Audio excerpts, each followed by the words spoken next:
Olá, meu querido irmão, minha querida irmã, que a bênção do Senhor, o shalom do Senhor, que implica em toda espécie de bênção, em prosperidade, em saúde, em bênção financeira, ela esteja sobre a sua vida, sobre a sua família, sobre a sua casa e que nenhum mal chegue à sua tenda. Esse é o meu desejo, é a minha oração por você, meu querido, minha querida.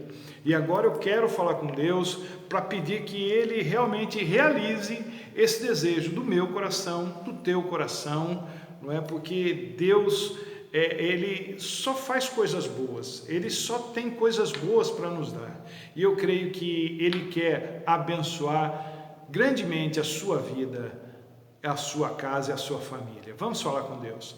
Pai amado, Deus bendito, muito obrigado, Deus, muito obrigado pela vida que temos em Cristo Jesus, pela salvação que o Senhor nos deu, pelo sacrifício de Jesus Cristo por nós na cruz do Calvário, que nos proporcionou uma vida abundante.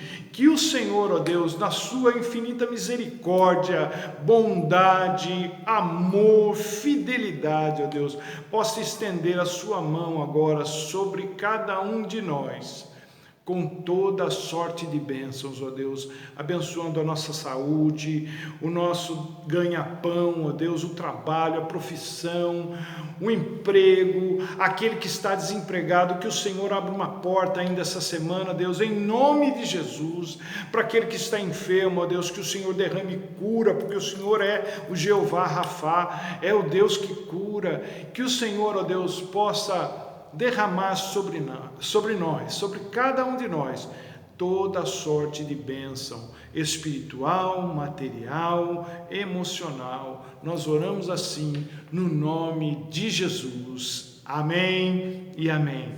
E o texto que nós temos para meditar hoje se encontra no Evangelho de Marcos, no capítulo 8. É um texto muito sério da palavra de Deus para mim e para você, para nós meditarmos, pensarmos, raciocinarmos e ponderarmos sobre isso. Capítulo 8 do Evangelho de Marcos, versículo 35. Palavras de Jesus. Palavras de Jesus. Pois quem quiser salvar a sua vida, vai perdê-la. Mas quem perder a sua vida por minha causa e pelo Evangelho, a salvará.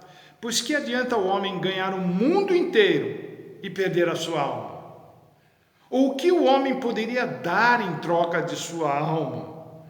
Se alguém se envergonhar de mim e das minhas palavras nesta geração adúltera e pecadora, o Filho do Homem se envergonhará dele quando vier na glória de seu Pai com os santos anjos. Aleluia! Eu queria que você prestasse muita atenção nessas palavras de Jesus. Pois que adianta o homem ganhar o mundo inteiro e perder a sua alma? Ou então, o que o homem poderia dar em troca da sua alma? Décadas atrás, anos atrás, havia uma lenda urbana na minha cidade sobre o caso de um rapaz que deu um ovo de Páscoa de presente para sua namorada. Até aí não tem nenhuma novidade, não tem nada de mal, não tem nada de errado, mas as pessoas têm expectativas, e a moça tinha expectativa. Décadas atrás era diferente de hoje, que tudo é fitness. Hoje aquela coisa não pode dar muito chocolate para não engordar, aquela coisa. Mas naquele tempo não era assim. Quanto maior o ovo, mais você gosta de mim.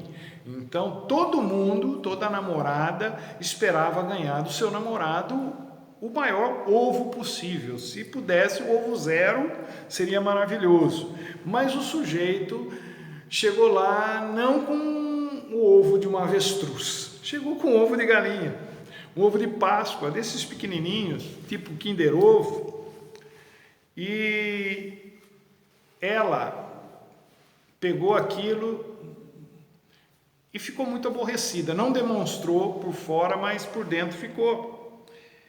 E ela fez o quê? Ela esperou ele ir embora. Depois que ele foi embora, ela pegou aquele ovo e jogou o ovo no lixo, de raiva. sem ele saber, é claro. Naquele tempo também não tinha internet, ninguém ficava falando pelo WhatsApp, ou pelo Facebook, não tinha nada disso. E no outro dia, quando ele se encontrou com ela, ele perguntou: gostou? E ela falou: gostei, mas tinha jogado no lixo. E ele disse para ela: então você aceita? Ela respondeu: o quê? Mas você não disse que gostou? Gostei. Então você aceita. Mas aceita o quê? Se casar comigo. Como assim casar com você? Não estou entendendo. Aí o rapaz falou: você não abriu o ovo? E ela teve que confessar para ele que ficou com raiva e jogou o ovo no lixo. E ele disse para ela: mas dentro daquele ovo tinha um anel de diamantes. E foi aquele corre-corre atrás do lixo. Pode ser uma lenda urbana, mas alguns dizem que é verdade, não sei. O fim da história não é importante, mas a moral da história é. Porque muita gente leva a vida desse jeito. Elas não entendem que o corpo é apenas o invólucro. É o ovo, e o diamante mesmo é a sua alma, é o que está dentro. As pessoas fazem de tudo pelo corpo, alimentam o corpo, vestem o corpo, aquecem o corpo, cuidam da saúde do corpo, investem tudo que podem no corpo, mas negligenciam completamente o diamante que habita o corpo. E Jesus diz que isso é um péssimo negócio. A gente ouve aqueles comentários, principalmente em filme, né, do sujeito que vendeu a alma para o diabo, e a gente sabe disso, que existe mesmo, em troca disso, em troca daquilo. E Jesus coloca essa troca, essa barganha, essa negociata da seguinte maneira: de que adianta a pessoa ganhar o mundo inteiro se o preço disso for a sua alma? O que Jesus está dizendo para nós é o seguinte: a sua alma não tem preço. Ela vale muito mais do que o seu corpo, vale muito mais do que qualquer pessoa ou ser possa oferecer. Num certo sentido, você é uma alma que habita o corpo. Paulo se refere ao corpo como casa, como habitação terrena, lá em segunda carta aos Coríntios, capítulo 5. Mas estranhamente o ser humano, ele valoriza mais o corpo do que a alma. A parte que não morre tem muito menos valor do que a parte que morre, como se a vida só valesse por causa do corpo. E eu quero que você entenda que o que eu estou dizendo aqui não é para gente desprezar o corpo como se corpo nada fosse. Absolutamente. Acontece que o que faz o corpo permanecer vivo é a alma. Quando a alma sai do corpo, sem alma, sem vida. Então, o que vale mesmo, o tesouro é a alma.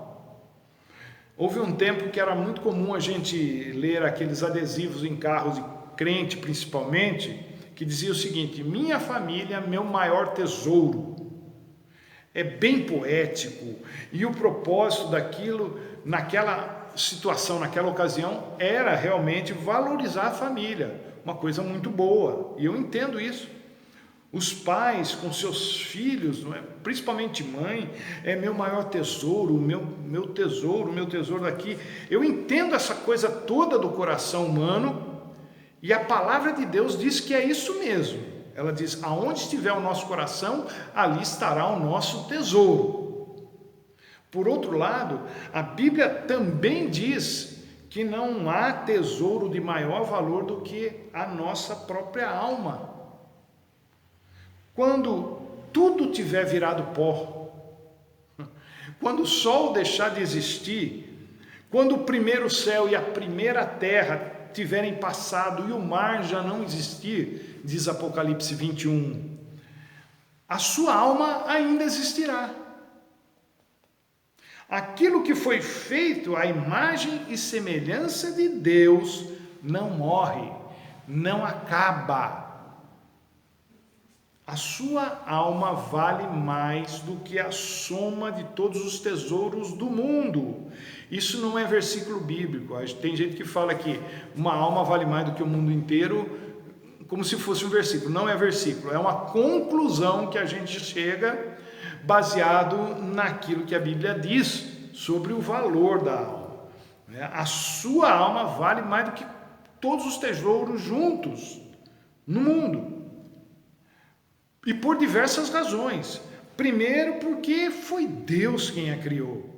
A alma vivente nasceu do sopro de Deus, do fôlego de vidas que Deus soprou no boneco de barro. Essa união é que resultou na alma vivente.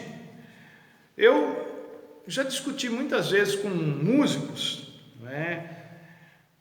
a questão da criatividade, porque há muitos prodígios hoje em dia, crianças prodígios hoje, os músicos de hoje são muito bons. Eu não sei se a gente tem essa impressão por causa da internet ou se foi sempre assim. A gente hoje com a internet, com o YouTube, a gente tem mais acesso a essas coisas do que já teve antes. Mas a verdade é que não basta ser prodígio, tem que ser criativo. E às vezes a gente assiste lá um sujeito tocando muito, seja violão, seja qualquer instrumento, e lá nos comentários tem aqueles que dão o seu like, o seu dislike, e nos dislikes o sujeito acaba, os do tipo invejoso, eles dizem isso eu também faço, isso eu também faço. Mas tem pessoas que são criativas, e tem outras que são, desculpe o termo, não existe, mas são copiativas. Pode até copiar, mas o outro é que inventou determinado estilo, o outro é que inventou aquela música, aquele estilo de música. Quem criou a alma do homem foi Deus.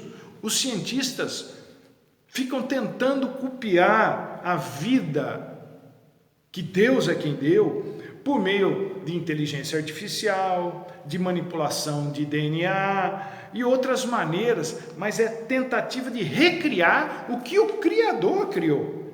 É tentativa de copiar. Isso não é ser criativo. Eu não entendo nada de telas, de pintura, essas coisas, mas eu sei que há telas que valem milhões de dólares. No entanto, existem centenas de cópias dessas telas espalhadas ao redor do mundo que você pode comprar por uma ninharia. Por quê? Porque a tela que tem valor mesmo é a que foi pintada pelo pintor famoso, pelo artista famoso. A sua alma, meu querido, minha querida, é trabalho do Criador, do Deus Todo-Poderoso. Por isso ela não tem preço. A tua alma tem vida, tem potencial. Potencial para quê? Para grandes projetos humanos? Talvez, mas esse não é o maior potencial de uma alma. O maior e mais importante potencial de uma alma é que ela pode ser transformada à semelhança de Jesus Cristo. Um dia você poderá e será como Jesus, semelhante a Jesus. Não será Deus, mas terá uma semelhança com Jesus.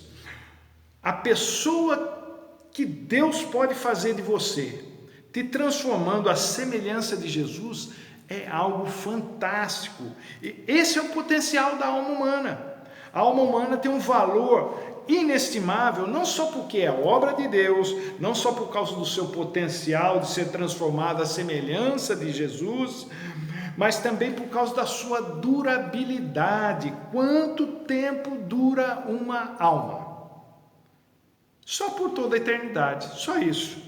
E tem gente que ainda está procurando fonte da juventude para poder viver para sempre. Não precisa. Sua alma vai existir para sempre. Você vai existir para sempre. Tomara que seja no céu, porque a opção não é boa. A sua alma tem um valor inestimável também, porque ela é raríssima. Quanto mais rara for uma coisa, mais valiosa ela é. Os colecionadores que o digam. E não tem ninguém no mundo igual a você. Isso torna a sua alma valiosíssima, valiosíssima. Os corpos até podem carregar alguma semelhança, né? Tem os sósias, aquelas pessoas que se parecem muito, mas a alma é única. E é por isso que não tem ninguém como você.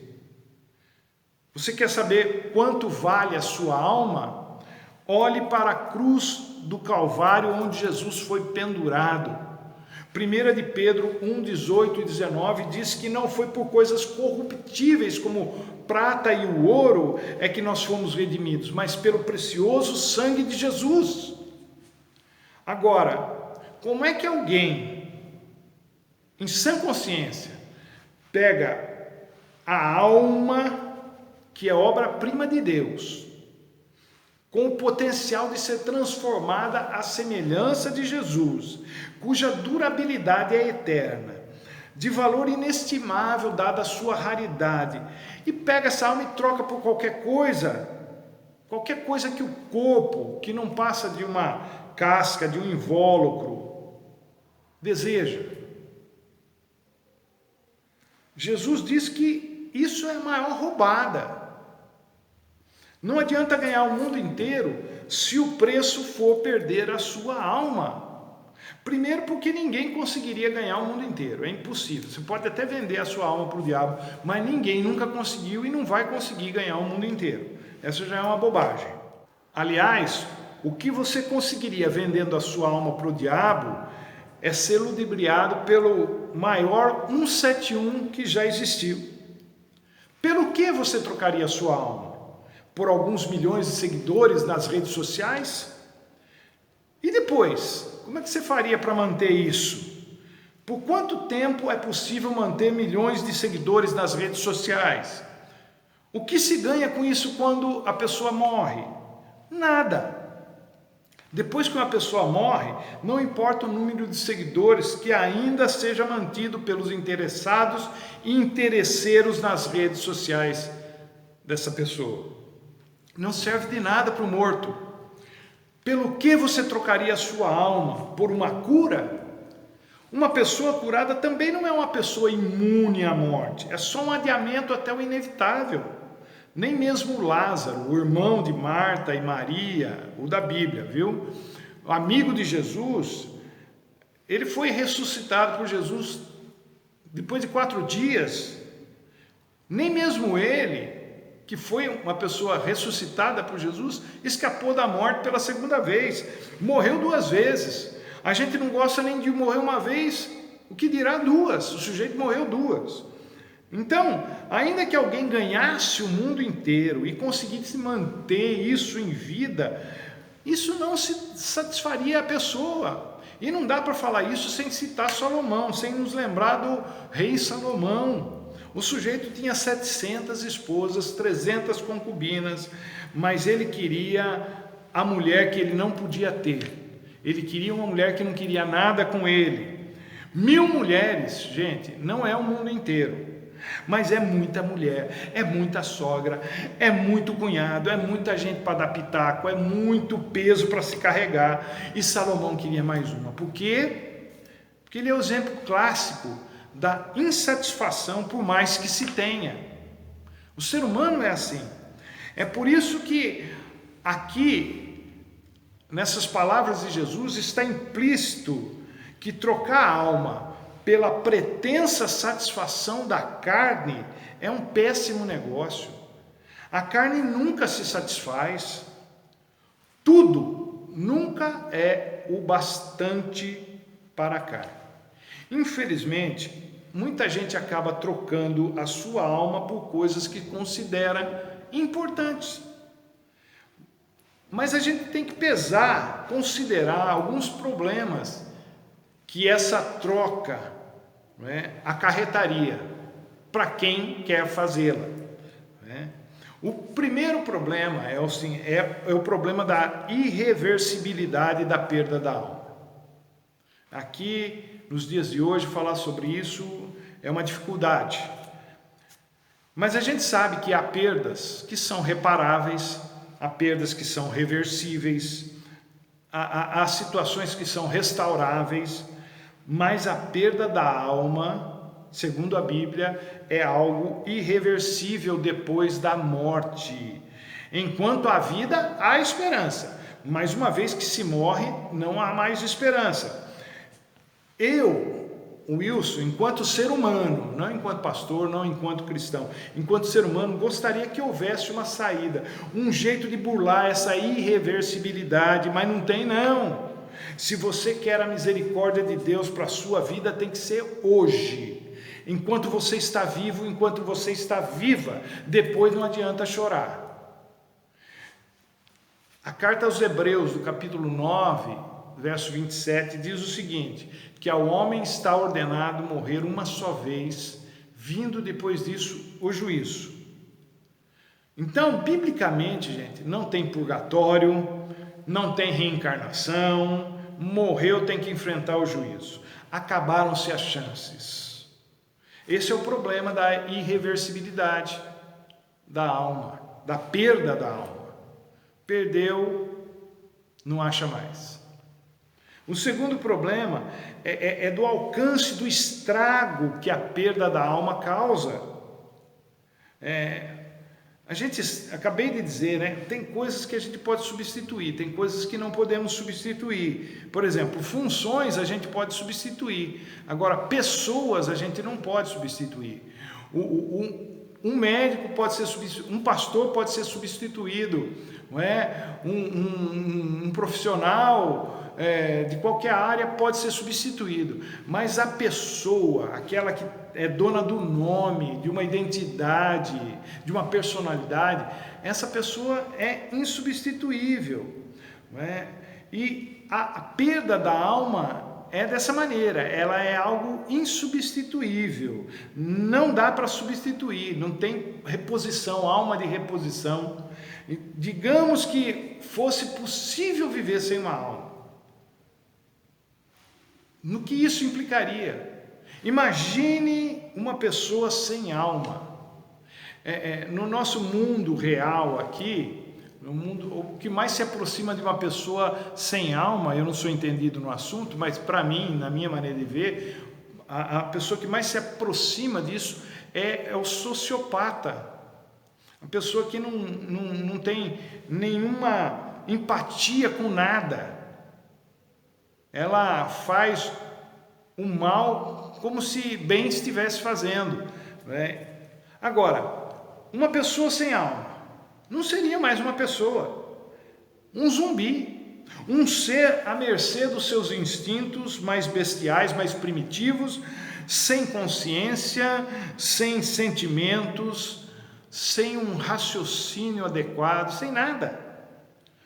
Perda da alma implica em passar a eternidade longe de Deus. Isso é, sem esperança, sem vida abundante. Um terceiro problema é o fato de que não há perdão para a perda da alma. Soou um tanto cacofônico, mas é isso mesmo. Não há perdão, não há justificativa, não há desculpa que revogue essa sentença. Quem perde a alma perde mesmo, porque quer, perde por escolha própria. E por mais que isso pareça cruel, pessoas fazem suas escolhas. Mas você, meu querido, minha querida, não precisa perder a sua alma. Essa é a mensagem central e maravilhosa do Evangelho de Jesus Cristo. Você não tem que perder a sua alma. Você não precisa perder a sua alma. Eu sei que há propostas que são muito atraentes quando em troca a gente precisa dar pouco. Vamos supor que alguém te oferecesse 1 bilhão, não é é 1 bilhão de reais, e você perguntasse para a pessoa, mas o que você quer em troca? E a pessoa dissesse, eu quero o seu dedinho, você trocaria ou não? US$ 1 bilhão por R$ 1 bilhão por um dedinho. Dá para trocar, não dá? Dá. Mas e se a proposta fosse um pouco diferente? R$ 1 bilhão por seus olhos, pelos seus olhos. Você trocaria? Aí eu acho que não dá. Por quê? Porque há uma linha que não dá para ultrapassar, senão a perda seria maior do que o ganho. E no que diz respeito à alma, tem muita gente que está dando muito mais por muito menos. Está vendendo a sua alma por porcaria, por bobagem, está trocando a sua alma por coisas que não têm sentido. E a gente já vive num tempo em que a vida não vale nada. O que dirá a alma? Sexta-feira eu assisti uma reportagem de 2 casais que se reuniram para beber, para festejar, e aquilo que era para ser um tempo agradável acabou em morte. Um homem matou o suposto amigo. Por quê? Simplesmente por causa de uma discussão sobre o celular. Olha, veja só onde chega o ser humano. Que discussão era essa? Importante? Não, a discussão era a seguinte: o meu celular é melhor do que o seu. O outro falou: não é. Não é. Quer ver? Pá, tirou a faca e matou o suposto amigo. Resolveu. As pessoas não pesam mais o que fazem e nem o que dizem. Algumas pessoas, olha, veja se não faz a troca, às vezes sem saber o que está dizendo. Algumas pessoas chegam a dizer que preferem encarar o inferno a ter que perdoar alguém por alguma coisa que ele fez. Eu vou para o inferno, mas eu não perdoo você.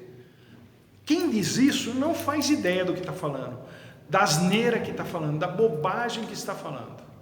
Não faz ideia. A pessoa diz que prefere encarar o inferno a ter que deixar isso ou aquilo.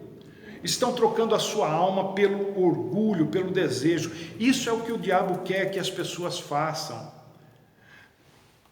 Todos nós conhecemos o aviso que diz: não brinque com fogo. Pois é, não brinque com fogo. Jesus nos diz aqui que a gente não deve brincar com coisa séria. Ganhar o mundo inteiro não deve ser o objetivo de vida de ninguém. O objetivo da vida de todo mundo devia ser não perder a sua alma. Não perder a sua alma. E o único jeito de não perder a alma é colocando-a nas mãos de Jesus. Ainda tem jeito para você que está me vendo e ouvindo. A sua alma é o seu bem mais valioso. Não a perca, não a troque por nada, nem por tudo e nem por ninguém. Sua família não é o seu maior tesouro. Você pode fazer muitas coisas pela família e deve fazer mesmo. Mas você não pode dar a sua alma por nenhum membro da sua família, por mais que você o ame. Deus não aceita isso. Se você quer realmente ajudar a quem você ama, coloque a sua alma nas mãos de Deus, coloque a sua vida nas mãos de Deus. Não brinque com o destino da sua alma. Jesus morreu para que você tivesse a opção de não perder a sua alma. É com você, meu querido, é com você, minha querida. A sua alma é o seu bem mais precioso. Não a troque por nada, não a troque por ninguém, não a troque por tudo que lhe oferecerem. Não vale a pena, não vale a pena.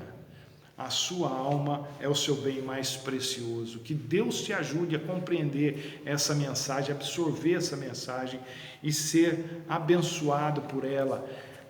Invista na sua vida espiritual, porque se você investir no seu relacionamento com Deus, isso vai criar uma atmosfera na sua vida que vai atrair as pessoas. Os seus filhos vão querer ser iguais a você, sua esposa vai querer ser igual a você, o seu marido vai querer ser igual a você, os seus amigos vão querer ser iguais a você.